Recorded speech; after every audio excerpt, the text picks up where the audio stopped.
श्रीगुरुवे नमः। श्रीचैतन्य मनोभीष्टं स्थापितं येन भूतले स्वयं रूपा कदा मह्यं ददाति स्वपदान्तिकम्। वन्देऽहं श्रीगुरो श्रीयुतपदकमलं श्रीगुरून् वैष्णवांश्च श्रीरूपं साग्रजातं सगन रघुनाथान्वितं तं सजीवं साद्वैतं सावधूतं परिजन सहितं कृष्ण चैतन्य देवम् श्री राधा कृष्ण पदान सगन ललिता श्री विशाखान्वितं च। जय श्री कृष्ण चैतन्य प्रभु नित्यानंद श्री अद्वैत गदाधर शिवासादि गौर भक्त वृंद। हरे कृष्णा कृष्ण कृष्णा हरे हरे, हरे राम राम राम हरे हरे।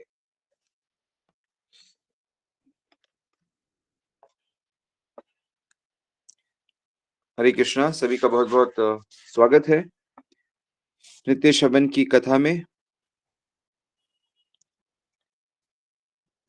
सो लक्ष्य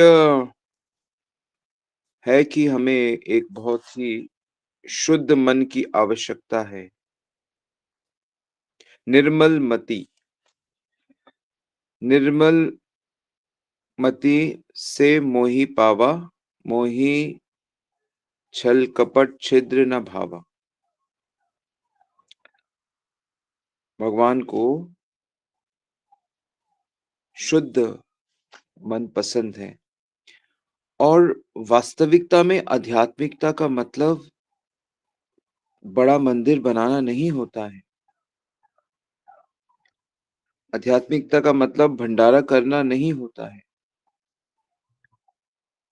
आध्यात्मिकता का मतलब भक्त की वेशभूषा ग्रहण करना नहीं होता है।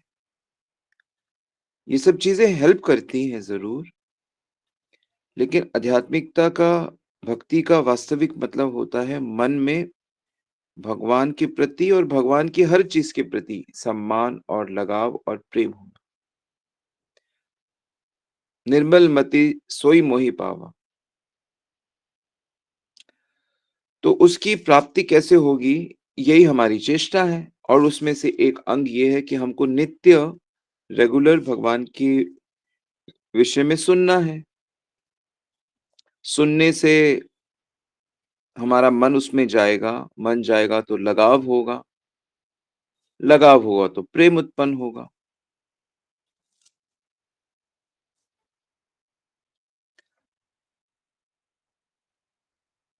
तो हमारा जो विज्ञान है, भक्ति भक्ति एक विज्ञान है। सांसारिक विज्ञान जो है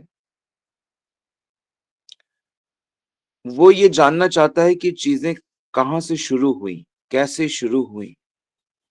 वैज्ञानिक इसको ढूंढ रहे हैं। और जो भक्त हैं, जो आध्यात्मिकता के लोग हैं, वो ये नहीं जानना चाहते कि चीजें कैसे शुरू हुई। वो जानना चाहते हैं कि, वो जानते हैं ये कौन कर रहा है। अनादि तत्व जो नित्य परमानेंट है, वो उसमें ज्यादा इंटरेस्टेड है। और हम लोग भी भगवान में इंटरेस्टेड हैं। भगवान अनादि तत्व है, आदि तत्व नहीं है कि नहीं एक दिन भगवान पैदा हुए, एक दिन हुए। ये लक्ष्य नहीं है, लक्ष्य हमारा परमानेंट। और मॉडर्न जगत में क्या, वो ढूंढना चाहते हैं कहां से निकल रही चीजें। तो इसी प्रकार जो भी ज्ञान की बातें हम करते हैं वो सब भी अनादि तत्व है। ये जो बातें हम लोग को करनी चाहिए वो वेदों पे आधारित होनी चाहिए। वेद पुराण शास्त्र जो हैं ये भगवान से प्रकट हुए हैं। इनको श्रुति कहते हैं। वेदों को श्रुति कहते हैं, पुराणों को स्मृति कहते हैं, इतिहास उसको भी अ, स्मृति कहते हैं। पर वेद, वेदांत को श्रुति कहते हैं। श्रुति का मतलब होता है जो समाधि की अवस्था में ऋषि जो सुनते हैं भगवान से डायरेक्ट। अलग-अलग ऋषियों ने अलग-अलग उपनिषद बनाए हैं। उपनिषद क्या होता है? वेदों की व्याख्या होती है। तो वेदों की व्याख्या को भी वेद ही मानते हैं। तो ये जो ग्रंथ हैं, जैसे रामायण है, गीता तो भगवान डायरेक्ट बोल रहे हैं, तो उसमें तो क्या कहना, उसे व्यास जी ने उसको रिसीव किया है। तो रामायण को भी जैसे तुलसीदास जी की जो रामायण है रामचरितमानस, तो उसमें वो कहते हैं ये मेरा वर्क नहीं है, ये भगवान शंकर का वर्क है। शंकर जी की कृपा से ये लीला प्रकट हुई है। तो वो अपने को कहते हैं मेरे अंदर तो इतनी पावर ही नहीं है कि मैं कोई कविता लिख सकूं, और पूरा जो ग्रंथ है कविता है। रामायण, वाल्मीकि जी की रामायण पूरी कविता है, भागवत पूरी कविता है। गोपी गीत, भ्रमर गीत, वेणु गीत, गीत ही गीत हैं इसमें। तो ज्ञान की बातें, कथाएँ सब गीतों में लिखी गई है, यानी कि कितना हाई लेवल बुद्धि है। आप गीत लिखने जाइए तो आपको पता लगेगा कि कितना मुश्किल होता है। तो ये सब जो ग्रंथ हैं, शास्त्र हैं, ये सब भगवान से आते हैं डायरेक्ट। पर क्योंकि हम लोग मटेरियल भौतिक एजुकेशन लेते हैं, तो हम इस चीज़ को, इसकी गंभीरता को नहीं समझ पाते। क्योंकि बचपन से ही अंग्रेज़ों ने हमको स्कूलों में डाल दिया, है ना? अंग्रेज़ी पद्धति तो हमारी चल रही है, साइंटिफिक के नाम से। लेकिन ये प्रगति किस लिए? नदियाँ गंदी, हवा गंदा, अनेक-अनेक बीमारियाँ, सुरक्षा के नाम पे एटम बम, हाइड्रोजन बम सब बना दिए, केमिकल बम जो बिल्कुल सारी पृथ्वी का नाश करने में समर्थ हैं। तो ये वास्तव में ये आसुरी प्रगति है, ये रियल प्रगति नहीं है, ये रियल लाइफ नहीं है। बड़ी-बड़ी बिल्डिंग्स, बड़े-बड़े हवाई जहाज, बड़े-बड़े गैजेट्स बनाकर जो जीवन जिया जाता है, वह रियल नहीं है, वो हम लोगों को सच्चा सुख नहीं दे रहा है। वो हमारे जीवन में बहुत सी प्रॉब्लम्स लेके आ रहा है। तो हमारे शास्त्र कहते हैं कि जो रियल सुख है वो हमारे अंदर में है। हमें बाहर से सुख लेने की ज़रूरत नहीं है। हमें भगवान से प्रीति लगाने की ज़रूरत है। श्रीला प्रभुपाद एक बड़े गज़ब के आचार्य हुए हैं, जिन्होंने ये इस्कॉन और ये जब सी चीज़ें शुरू करी। उन्होंने कहा कि चलो जो भी है, वो सब कुछ भगवान की सेवा में लगा देते हैं। अब जो भी प्रगति आपकी हो गई है, चाहे आपने बिल्डिंग बना ली है, ट्रेन बना ली है, मोबाइल बना लिए हैं, डिक्टाफ़ोन बना लिए हैं, बिजली बना ली, तो ठीक है। हर चीज़ को, चाहे वो फ्रिज हो, फ्रिज में रखी हुई चीज़ें भी भगवान को भोग लगा रहे हैं। चाहे वो पिज़्ज़ा, बर्गर, नूडल्स हो, चाहे वो कुकीज़ हो, बिस्किट्स हों, पास्ता हो, हर चीज़ जो शुद्ध मतलब बेसिक मिनिमम शुद्धता जिसमें है, तो उसे भगवान को भोग लगाया जा सकता है। उसे भगवान से कनेक्ट किया जा सकता है। तो प्रभुपाद ने ये सिखाया कि जो भी चीज़ें जैसी भी हैं आपको प्राप्त हो रही हैं, उन सब चीज़ों को आप भगवान से जोड़ दो। पर मॉडर्न जगत में जो चीज़ें हैं, वो सब मनुष्यों ने अपने सुख के लिए बनाई हैं। चाहे वॉशिंग मशीन हो, चाहे ओवन हो, मिक्सी हो, मनुष्य को शारीरिक कष्ट कम करना पड़े। इस कारण से भी हम आजकल लोग बहुत कमज़ोर हो जाते हैं।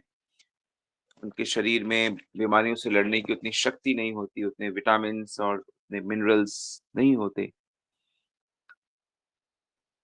भयानक-भयानक बीमारियाँ, कैंसर लोगों को होते रहते हैं। तो उसका मूल कारण ही ये है कि सुख के लिए जिस रास्ते पे हम लोग चल रहे हैं, वो वेदों के विरुद्ध है। उसका जो फाउंडेशन है, वो भगवान नहीं है, अनादि तत्व नहीं है।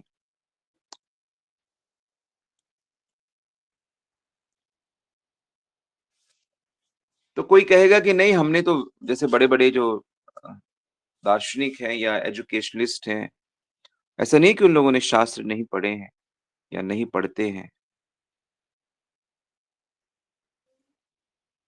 बड़े-बड़े लोगों ने शास्त्र पढ़े हैं, वेद पढ़े हैं। लेकिन उन लोगों ने क्या किया है, वेदों की व्याख्याएँ अपनी बुद्धि के आधार पे कर दी। अब डॉक्टर सर्वपल्ली राधाकृष्ण जैसे हमारे सम्माननीय राष्ट्रपति रहे हैं, तो उन्होंने गीता पे, रामायण पे, रामायण जैसे राजगोपालाचारी जी थे जो गवर्नर थे शायद, तो उन्होंने रामायण पे टीका लिखी। औरोबिंदो महान दार्शनिक हुए हैं, जेल हुई थी तो उन्होंने गीता पे बहुत सारे अपने मंतव्य लिखे। तो ऐसे बहुत-बहुत ग्रेट पर्सन्स हुए हैं, जिन्होंने शास्त्रों पे भी काफ़ी कुछ लिखा है। लेकिन वो शास्त्रीय चीज़ों को अपनी बुद्धि के बल पे बताना चाहते हैं। शास्त्र की चीज़ें बुद्धि के बल पे नहीं हो सकती क्योंकि हर मनुष्य की अलग-अलग बुद्धि है, हर मनुष्य की अलग-अलग समझ है और बुद्धिमान से बुद्धिमान व्यक्ति भी के अंदर दोष होते हैं। वो लोग पक्षपाती होते हैं, बायस्ड होते हैं। बुद्धिमान व्यक्ति भी ममता के घेरे में होता है या किसी के अंडर में होता है। इसीलिए बुद्धि के बल पे हम भगवान को नहीं जान सकते। तो फिर लोग फिर इतनी व्याख्या करते हैं तो भगवान को कैसा लगता होगा? तो भगवान तो बस भाव देखते हैं। प्रभु भाव ग्राहक अति कृपाला,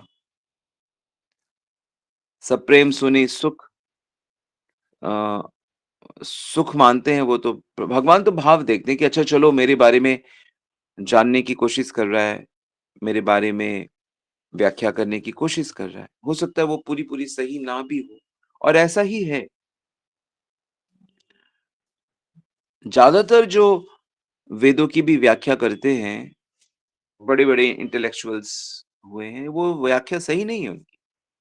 सही इसलिए नहीं है क्योंकि उनकी व्याख्या के अनुसार जो जीवन है, जो सुख है वो परिपूर्ण नहीं। कितनी-कितनी संस्थाएँ अलग-अलग नामों से चल रही हैं और उसके पालन करने वाले हज़ारों, लाखों की संख्या में, करोड़ों की संख्या में लोग हैं। लेकिन लोगों का जो जीवन है, सो कॉल्ड धार्मिक, वो केवल भोग परायण होता है।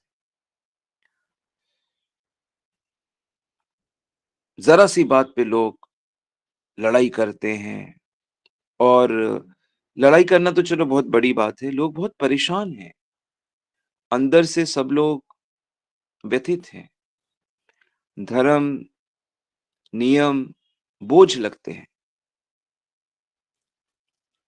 और भौतिकता जो है, वो बढ़ती जा रही है। कौन बढ़ा रहा है इसको? हम ही लोग तो बढ़ा रहे हैं। जिस चीज़ का हम सब पालन करेंगे, वही चीज़ तो बढ़ेगी।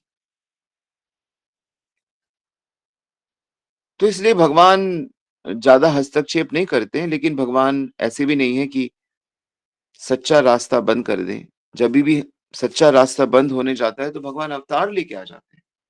यदा यदा हि धर्मस्य ग्लानिर्भवति भारत। तो सच्चा रास्ता हमेशा पृथ्वी पे रहता है और जो सिंसियर लोग होते हैं,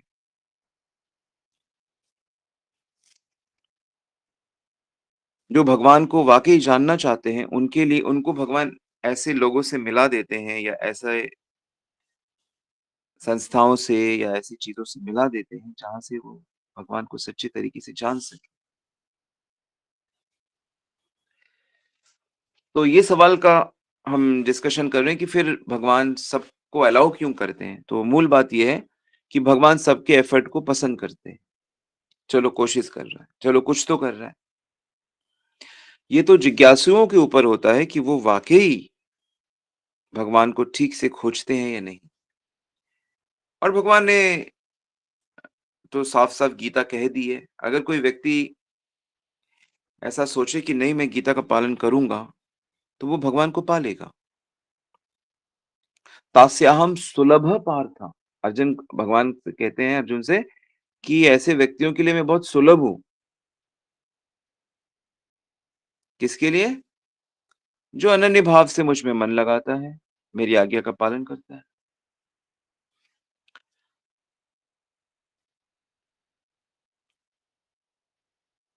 तो भगवान तो हर किसी से प्रसन्न रहते हैं, हर किसी से।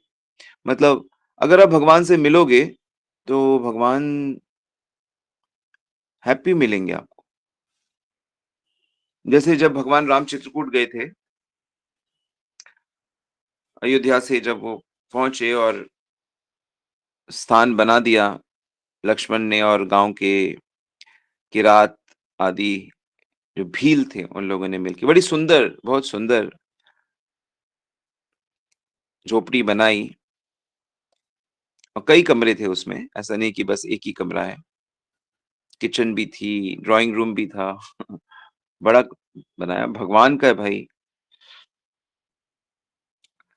तो उनसे मिलने के लिए बहुत से लोग आए और सबसे पहले देवता लोग आए। देवता जो आते हैं, तो देवता जो हैं, वो बातें तो बड़ी करते हैं, लेकिन जो देवता है ना, वो स्वार्थी होते हैं।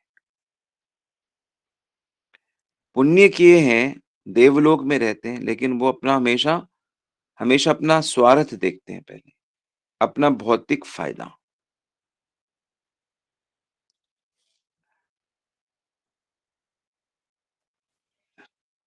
जैसे कोई व्यक्ति कहे कि भगवान आप सबका भला कीजिए, जैसे सबका भला कीजिए, पर मुझे मुझे भूल मत जाइएगा कि अब मुझसे शुरू करिए।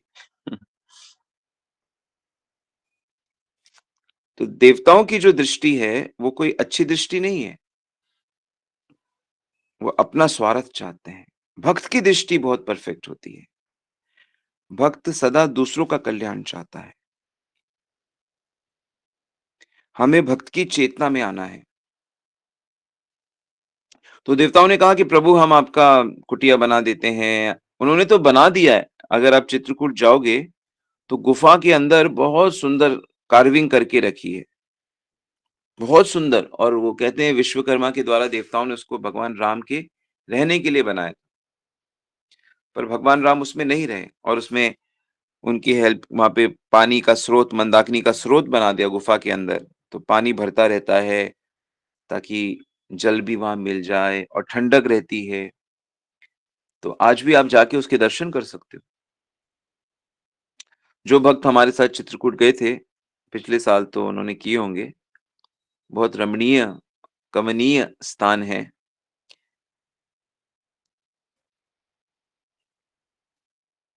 तो देवता आए और देवता ने पहले भगवान राम ने उन्हें प्रणाम किया और पूछा, "कैसे हैं आप सब लोग?"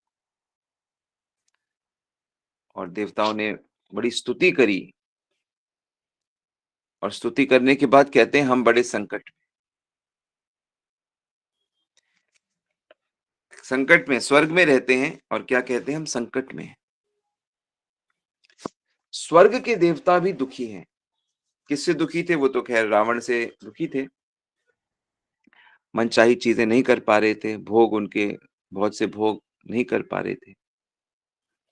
और उन्होंने ये बात नहीं कही कि भग प्रभु आप भी संकट में हो, आप सब राज्य महल छोड़कर जंगल में आके रह रहे हो, वनवास है आपके, इस तरह नहीं। कह रहे हम संकट में हैं।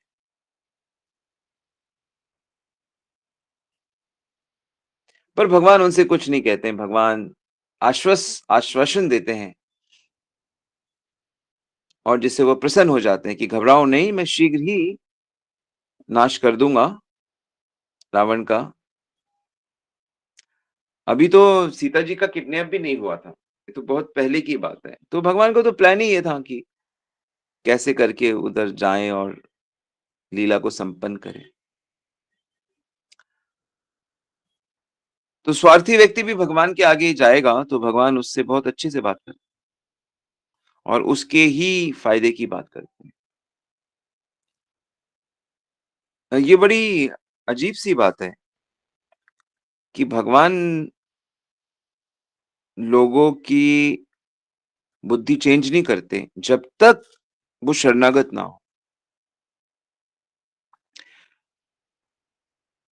तो नॉर्मल जो लोग होते हैं, वो कभी भी भगवान से ऐसी प्रार्थना नहीं करते कि हमारी इच्छाओं को प्रभु बदल दो, हमारे बुद्धि को बदल दो, हमारी बुद्धि को, मन को शुद्ध करो, ऐसी इच्छा नहीं करते। वो तो इच्छा करते हैं कि हमारे अंदर जो इच्छाएँ हो रही हैं, उसे प्रभु आप पूरा कर दो। तो ये फ़र्क होता है भक्तों में और साधारण पुण्यात्माओं में। पुण्यात्मा लोग या मेहनती लोग मेहनत करके बहुत अमीर बन जाते हैं, बहुत शक्तिशाली बन जाते हैं, लेकिन वो सदा दुखी रहते हैं। उनका दुःख नहीं खत्म होता। थोड़ा बहुत सुख ला सकते हो आप, धन से, घर से, प्रॉपर्टी से, सुंदरता से, सोशल स्टेटस से, हाई-फाई सोसाइटी में उठ-बैठकर आप थोड़ा बहुत सो कॉल्ड सुख ला सकते हो, लेकिन आप अपने कष्ट नहीं मिटा सकते। दुखालय का आभास आपको होता रहेगा। जन्म-मृत्यु के घेरे में आप रहोगे। कष्ट तो आपके तभी जाएँगे, दुःख तो तभी समाप्त होंगे, जब भगवान से प्रेम हो जाएगा, जब भक्तों से प्रेम हो जाएगा, जब हृदय बिल्कुल शुद्ध हो जाएगा, मति न बुद्धि सब पवित्र हो जाएगी। और बिना भक्ति के, बिना भजन के ये असंभव है और वैज्ञानिक भजन तो करते नहीं, ना ही किसी स्कूल में, किताब में बताते हैं कि भई भजन करो।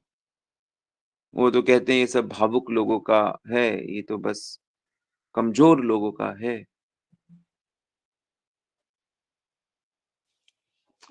इसके बाद क्या होता है कि भगवान राम से मिलने के लिए साधु लोग आते हैं। तो देवता लोग चले जाते हैं खुशी-खुशी कि प्रभु ने हमको वरदान दिया है। फिर साधु आते हैं। तो साधु आते हैं तो उनके बीच भगवान से वो स्पिरिचुअल टॉक्स करते हैं। भगवान पूछते हैं उनका कैसे साधना चल रहा है, जैसे गुरुजन लोग हमसे पूछते हैं। और भगवान उन सबके जप-तप, ध्यान का सम्मान करते हैं और ये लोग भगवान से आशीर्वाद माँगते हैं, भगवान से कहते हैं कि हमने जो कुछ किया था अभी तक, आज लगता है उन सब का फल मिल रहा है आपके दर्शन पाकर। साधन सकल सफल करि लेखे ही। तो सब ऋषि-मुनि लोग जो वहाँ वन से दूर-दूर से आते हैं, बड़े प्रसन्न हो जाते हैं। ऐसे ही इसके बाद क्या होता है कि गाँव के जंगल के रहने वाले जो कोल किरात की जातियाँ थीं, वो भी भगवान से मिलने आते हैं अपने परिवार सहित सब लोग।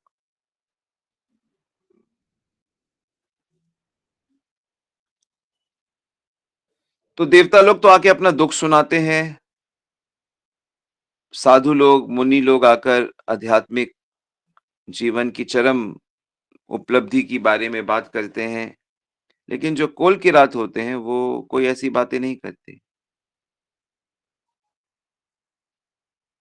कोल किरात जो लोग हैं, उनको तो ऐसा लगता है कि जैसे उनको कोई बहुत बड़ा खज़ाना मिल गया हो। सीताराम, लक्ष्मण, हनुमान को की जब वो दर्शन करते हैं, क्योंकि वो गाँव के रहने वाले सिंपल लोग होते हैं। ज़्यादा बुद्धि और ज़्यादा तिकड़म उनके जीवन में नहीं होता है।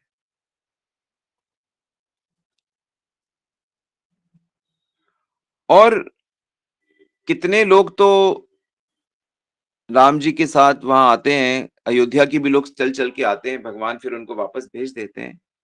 और ये कोल किरात, भील लोग किसी से कुछ नहीं लेते। फल, मूल, कंद सब देते हैं इनको और कुछ लेते नहीं है, कुछ धन, अशरफी कुछ नहीं। तो भगवान कहते हैं लगता है कि साधुओं के साथ रहते-रहते आप सब भी साधु बन गए। आप सबके अंदर ऐसे सुंदर गुण आ गए हैं। तो ये लोग कहते हैं प्रभु, अगर आप थोड़े दिन पहले आते ना तो हम बताते हम कैसे लोग हैं। कोई भी वन में आता है तो हम उसको बिना लूटे छोड़ते नहीं थे, हमारी प्रवृत्ति ये थी। हम लुटेरे थे। लेकिन लूट तो वो अभी भी रहे थे, लेकिन अब वो दिव्य आनंद लूट रहे थे। अब लूटने की वस्तु बदल गई। तो ऐसा ही साधक के जीवन में होता है कि जब वो गुरु के आदेशों को मानकर भक्तों के संग में, भक्तों की शैली से जब जीता है, तो धीरे-धीरे उसकी दृष्टि बदल जाती है।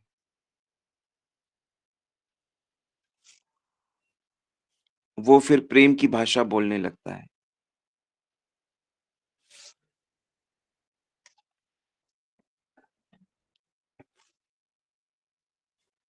और जीवन यही है कि हम उस प्रेम के भाव को इस तरह से पकड़ें कि हम उससे एक क्षण के लिए भी नीचे ना आएँ। नहीं तो हमारे जो जिस लेवल पे हम लोग रहते हैं, वहाँ पे हम कभी क्रोधी बन जाते हैं, दिन में कई बार। कुछ लोग तो हर घंटे क्रोध करते हैं। कुछ तो बात-बात पे कठोर हो जाते हैं, दूसरों को कष्ट देते हैं, कर्कश वाणी बोलते हैं या बहुत आलसी बन जाते हैं, तमोगुणी बन जाते हैं या बहुत कामुक बन जाते हैं, लस्टी, लोभी बन जाते हैं। तो इस तरह हम लोग नीचे लेवल पे रहते हैं और ये जो पूरा जगत है, भौतिक जगत, ये नीचे लेवल का जगत है। स्वर्ग तक, ब्रह्मलोक तक ऐसी ही चेतना है, कभी ऊपर, कभी नीचे होती रहती है। लेकिन जो भगवान के चरणों का आश्रय ले ले, जो भक्ति समझ जाए और निष्ठा से भक्ति करेगा, तो वो फिर अपनी चेतना से नीचे नहीं गिरता, वो सहज बन जाता है। भक्तों से मिलकर सबको सहज लग जैसे हमारे गुरुदेव हैं, वो बहुत सहज हैं, सरल। ना सिर्फ वो सहज हैं, बल्कि जितने भी साधु संत होते हैं मैक्सिमम, अगर आप उनके पास जाओगे, अगर वो गंभीरता से भक्ति कर रहे हैं, तो आप देखोगे वो बड़े सहज हैं। वो हर छोटी-सी छोटी चीज़ में भी आनंद ढूँढते हैं, रिस्पेक्ट देते हैं।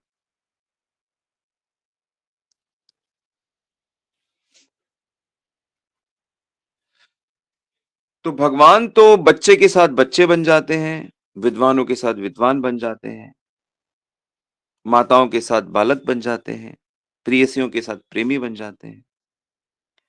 भगवान के लिए कोई चीज़ स्पेशल नहीं है, भगवान के लिए हर व्यक्ति स्पेशल है, हर समय स्पेशल है, हर घटना स्पेशल है।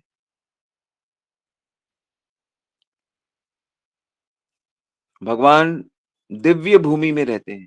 भगवान जिस दिव्य भाव भूमि में रहते हैं, वहाँ पे शब्दों की इम्पोर्टेंस नहीं होती, वहाँ भाव की, भावना की इम्पोर्टेंस होती है।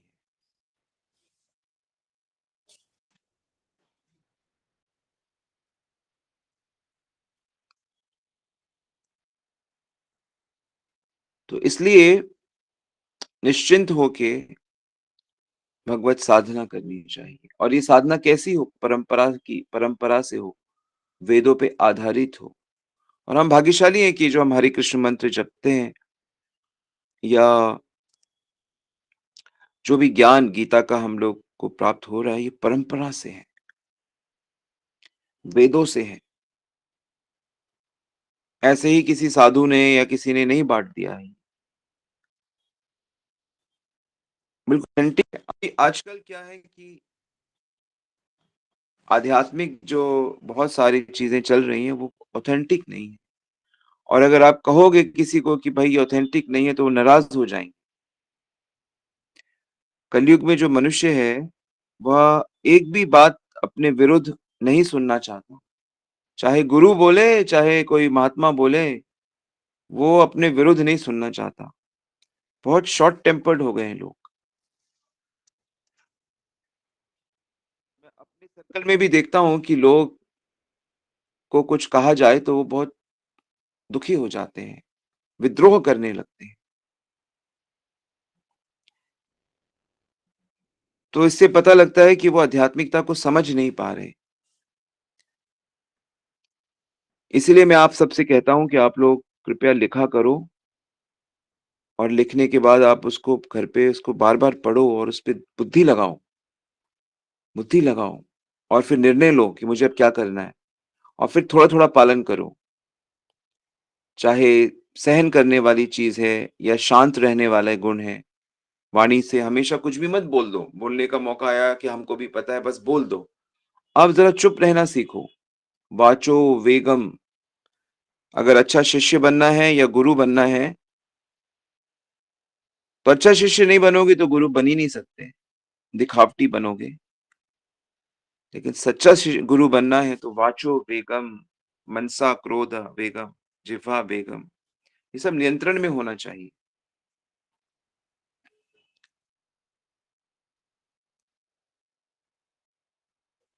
लोग टीवी, फ़िल्म, सीरियल, अखबार अखबार तक नहीं छोड़ पाते लोग। अब तो ट्विटर, फ़ेसबुक ये सब भी आ गया है।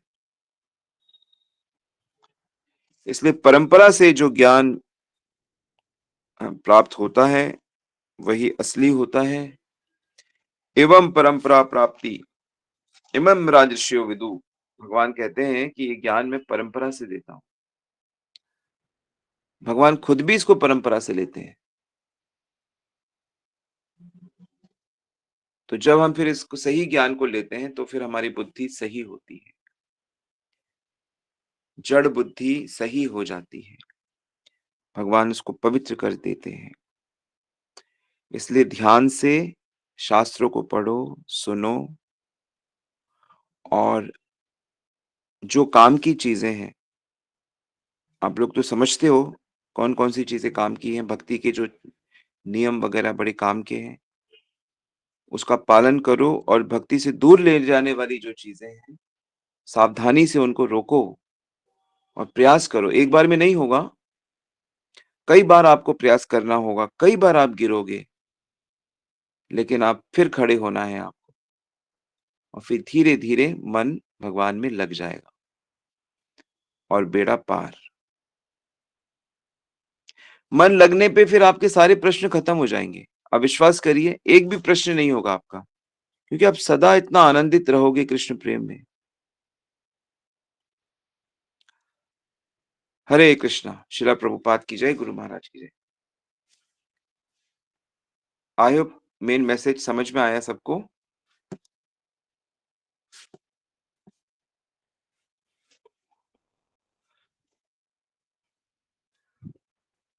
यस, कोई एक सवाल? एक प्रश्न ले सकते हैं आज।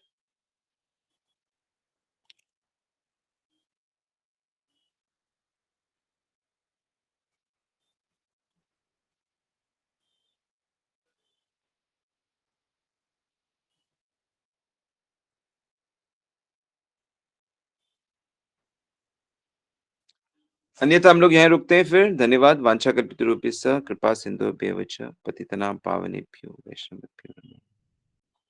अनंत कोटि वैष्णव वृंद की जय। जगत गुरु श्रील प्रभुपाद की जय। श्री गुरु महाराज की जय। गौर प्रेमानंदी हरि हरि बोल।